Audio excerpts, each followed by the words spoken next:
ಹೇಳಿದ ಹಾಗೆ ಹಿಂದೆ ಆ ಒಂದು ಅದರ ಒಂದು ಅದನ್ನು ಕಂಡುಹಿಡಬೇಕಾದ್ರೆ ವ್ಯವಸ್ಥೆಯನ್ನು ಸರಿಪಡಿಸೋಕ್ಕೋಸ್ಕರ ಇವತ್ತು ಜಿಲ್ಲಾವಾರು ವಾಹನಗಳನ್ನು ಮಾಡ್ತಾಯಿದ್ದಾರೆ ಅಂದರು. ಒಂದು ಸಂತೋಷ ಅಂದರೆ ಕಳ್ಳತನ ಆಗ್ತಾಯಿತ್ತು ಅನ್ನೋದು ಸರಿಪಡಿಸುವಂಥ ಕೆಲಸ ಮಾಡಿದಾರಲ್ಲ, ಅದಕ್ಕೆ ನಾನು ಅವ್ರಿಗೆ ಧನ್ಯವಾದ ಹೇಳೋದಕ್ಕೆ. 20 ಕೋಟಿ ಇದ್ದಿದ್ದನ್ನು 100 ಕೋಟಿ ಕಲೆಕ್ಟ್ ಮಾಡಿದ್ದಾರೆ ಅಂತ ಹೇಳಿದ್ರೆ ಇದನ್ನು ದಂಡನ ಅಂದರೆ ಅಷ್ಟು ಲೋಪ ಇದ್ದಿದ್ದಕ್ಕೆ ಸರಿ ಹೋಗಿದೆ ಅನ್ನೋ ಒಂದು ಸಂತೋಷವನ್ನು ವ್ಯಕ್ತಪಡಿಸ್ತಾ, ಮತ್ತು ಅಕ್ಕಿ ಬದಲಿಗೆ ಬೇರೆ ಬೇರೆ ಧಾನ್ಯಗಳು ಕೊಡಬೇಕು ಅನ್ನೋ ಬಗ್ಗೆ ಚರ್ಚೆ ಮಾಡಿದ್ವಿ. ಅದಕ್ಕೆ ಸಚಿವರು ಒಪ್ಪಿದ್ದಾರೆ. ಈಗಾಗಲೇ ಇಂದಿರಾ ಕ್ಯಾಂಟೀನ್ ಅನ್ನೋದ್ರ ಬಗ್ಗೆ ಇಂದಿರಾ ಕಿಟ್ ಅನ್ನೋದ್ರ ಬಗ್ಗೆ ಮಾಹಿತಿ ಇದೆ. ಈಗಾಗಲೇ ಅವರು ಅದನ್ನು ಕೂಡ ನಾವು ಚರ್ಚೆ ಮಾಡಿದ್ದೇವೆ. ಏನಪ್ಪ ಅಂತ ಹೇಳಿದ್ರೆ, ಅದು ಸರಿಯಾಗಿ ತಲುಪಬೇಕಾದ್ರೆ ಆ ಟೆಂಡರ್ ರೀತಿಯಲ್ಲಿ ಸರಿಯಾದ ಒಂದು ರೀತಿ ಆಗಬೇಕು. ಅಕ್ಕಿ ಒಬ್ಬರ ಹತ್ರ ತಗೊಳ್ಳೋದು, ಸಕ್ಕರೆ ಒಬ್ಬರ ಹತ್ರ ತಗೊಳ್ಳೋದು, ಬೇಳೆ ಒಬ್ಬರ ಹತ್ರ ತಗೊಳ್ಳೋದು, ಟೆಂಡರ್ಗಳೆಲ್ಲ ಬದಲಾವಣೆಯಾಗಿ ಸರಿಯಾದ ಸಮಯಕ್ಕೆ ಸಿಗದೇ ಇದ್ದರೆ ತೊಂದರೆ ಆಗುತ್ತೆ. ಅದನ್ನು ಇಲಾಖಾವಾರು ಅಥವಾ ಡಿವಿಷನಲ್ ವಾರು ಏನು ಮಾಡ್ತೀರೋ ನಾವು ಚರ್ಚೆ ಮಾಡಿದ್ದೇವೆ. ಅದರ ಮಾಹಿತಿಯನ್ನು ಮಾನ್ಯ ಸಚಿವರು ಕೊಡ್ತಾರೆ. ಅದರ ಮುಖೇನ ನೇರವಾಗಿ ಜನರಿಗೆ ಸರಿಯಾದ ಸಮಯಕ್ಕೆ ಸಿಗಬೇಕು ಅನ್ನೋದೇ ನಮ್ಮ ಆಶಯ. ನಮ್ಮ ಆಶಯಕ್ಕೆ ಸಚಿವರು ಒಪ್ಪಿಗೆಯನ್ನು ಕೊಟ್ಟಿದ್ದಾರೆ.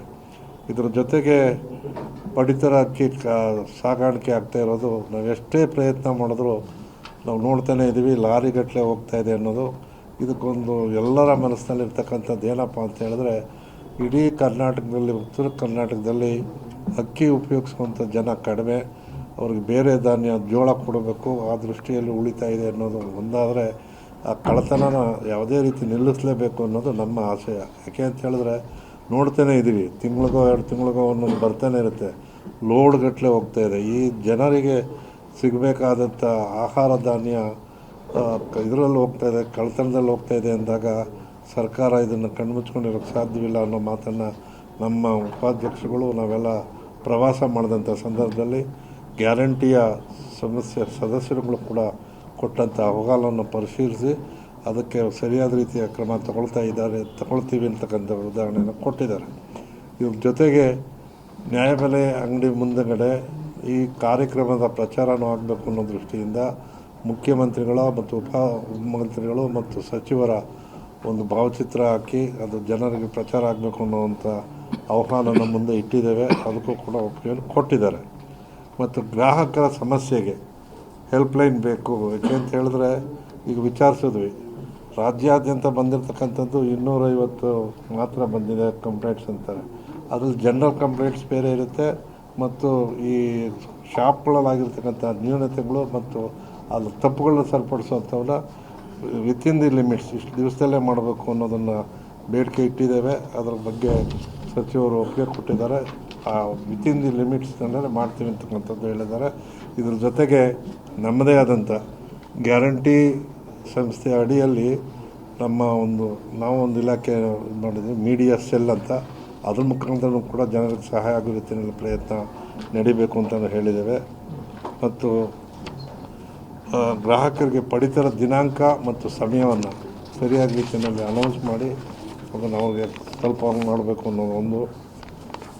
ಪಡಿತರ ಚೀಟಿ ಹೊಂದಿರೋರು ಮನೆ ಯಜಮಾನಿ ಮರಣ ಹೊಂದಿದ್ರೆ ಅವ್ರಿಗೆ ಮತ್ತೆ ಆ ಮನೆ ಯಜಮಾನಿಗೆ ಸಿಗಬೇಕು, ಬೇರೆಯವ್ರಿಗಾದ್ರೂ ಅದು ನಿಧಾನ ಆಗ್ತಾಯಿದೆ. ಅದನ್ನು ಜಾಗೃತಿ ಮಾಡಿಕೊಡ್ಬೇಕು. ಯಾಕೆಂದರೆ ಅದೇ ಬೇಸಾಗುತ್ತೆ. ಏನು ಪಾವರ್ಟಿ ಲೈನಿಂದ ಕಡಿಮೆ ಇರೋರಿಗೆ ಕೊಟ್ಟಂಥ ಸಂದರ್ಭದಲ್ಲಿ ಅವ್ರಿಗೆ ವಂಚಿತರಾಗಬಾರ್ದು. ವಿತಿನ್ ಈಗ 3 ತಿಂಗಳಾಗ್ತಾಯಿತ್ತು, ಅದನ್ನು 1 ತಿಂಗಳಲ್ಲೇ ಮಾಡೋದಕ್ಕೆ ಪ್ರಯತ್ನ ಮಾಡ್ತೀವಿ ಅಂತ ಹೇಳಿದ್ದಾರೆ. ಇದು ನಮ್ಮ ಆಶಯ. ಈ ಕಾರ್ಯಕ್ರಮ ಕಡೆಯ ವ್ಯಕ್ತಿಗೂ ಕೂಡ ತಲುಪಬೇಕು ಅನ್ನೋದೇ ಮುಖ್ಯಮಂತ್ರಿಗಳ ಆಶಯ.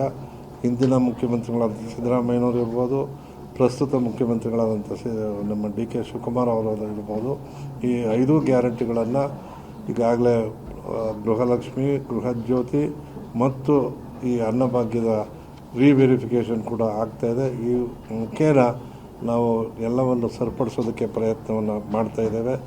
ಮತ್ತು BPLಗೂ APLಗೂ ಇರ್ತಕ್ಕಂಥ ವ್ಯತ್ಯಾಸದ ಬಗ್ಗೆ ಕೂಡ ಚರ್ಚೆ ಆಗಿದೆ. ಜೊತೆಗೆ ನಮ್ಮಲ್ಲಿ ಈ ಕಾರ್ಡ್ಗಳು ಭಾಳಷ್ಟು ಜನ ನಮಗೆ ಕಾರ್ಡು ಸೆಂಟ್ರಲ್ ಗೌರ್ಮೆಂಟಿಂದ 7.5 ಲಕ್ಷ ಕಾರ್ಡ್ಗಳು ಅನರ್ಹರಿದ್ದಾರೆ, ಅವ್ರು ನಿಲ್ಲಿಸಬೇಕು ಅಂತ ಬಂದಿರ್ತಕ್ಕಂಥ ಮಾತು ನಮಗೆ ನೋಡೋ ಜನಕ್ಕೆ ಏನಾಗುತ್ತೆ, ಕರ್ನಾಟಕ ಸರ್ಕಾರ ನಿಲ್ಲಿಸಿದರೆ ರೇಷನ್ ಕೊಡ್ತಾ ಇಲ್ಲ ಅಂತಕ್ಕಂಥ ಭಾವನೆ ಬರಬಾರ್ದು. ಅದ್ರ ಬಗ್ಗೆ ಸರಿಯಾದ ಪ್ರಚಾರ ಆಗಬೇಕು. ಯಾಕೆ ಅಂತ ಹೇಳಿದ್ರೆ ಮಾಹಿತಿ ಕೊರತೆಯಿಂದಾಗಿ ನಾವು ಏರಿಯಾಗೆ ಹೋದಾಗ ಜನರ ಮನಸ್ಸು ನಮಗೆ ಕಾರ್ಡ್ ಇತ್ತು, ನಮಗೆ ನಿಂತೋಯ್ತು ಅಂತ. ಅದಕ್ಕೆ ಗೈಡ್ಲೈನ್ಸ್ ಇದೆ, ಸೆಂಟ್ರಲ್ ಗೈಡ್ಲೈನ್ಸ್. ಅದ್ರ ಪ್ರಚಾರ ಆಗಿ ಯಾರು ಅರ್ಹರಿದ್ದಾರೋ ಅವ್ರಿಗೆ ಮಾತ್ರ ಸಿಗಬೇಕು. ಏನು 7.5 ಕೋಟಿನಲ್ಲಿ 50% ಈಗಾಗಲೇ ಅದನ್ನು ಸರಿಪಡಿಸಿದ್ದೀವಿ ಅಂತಕ್ಕಂಥ ಮಾತನ್ನು ಹೇಳ್ತಾ ಇದ್ದಾರೆ. ಅದು ಕೂಡ ಇವತ್ತು ಚರ್ಚೆ ಆಗಿದೆ. ಮೊದಲನೇದಾಗಿ ನಾನು ಆಗಲೇ ಹೇಳಿದಾಗೆ ಇವೆಲ್ಲ ಉದ್ದೇಶ ಏನಪ್ಪ ಅಂದರೆ ಈ ಇಡೀ ಭಾರತದಲ್ಲೇ ಭಾಳ ಉತ್ತಮವಾಗಿ ಆಗ್ತಕ್ಕಂಥ ಪಂಚ ಗ್ಯಾರಂಟಿಗಳ ಒಂದು ಕಾರ್ಯಕ್ರಮಗಳು ಸರಿಯಾಗಿ ನಡೀತಾ ಇದೆಯೇ ಇಲ್ಲ ಅನ್ನೋದು ವೆರಿಫಿಕೇಷನ್ ರಿವ್ಯೂ ಮಾಡಿದಂಥ ಸಂದರ್ಭದಲ್ಲಿ ನಾನಂತೂ ಆಹಾರ ಇಲಾಖೆಗೆ ಧನ್ಯವಾದ ಹೇಳ್ತೇನೆ.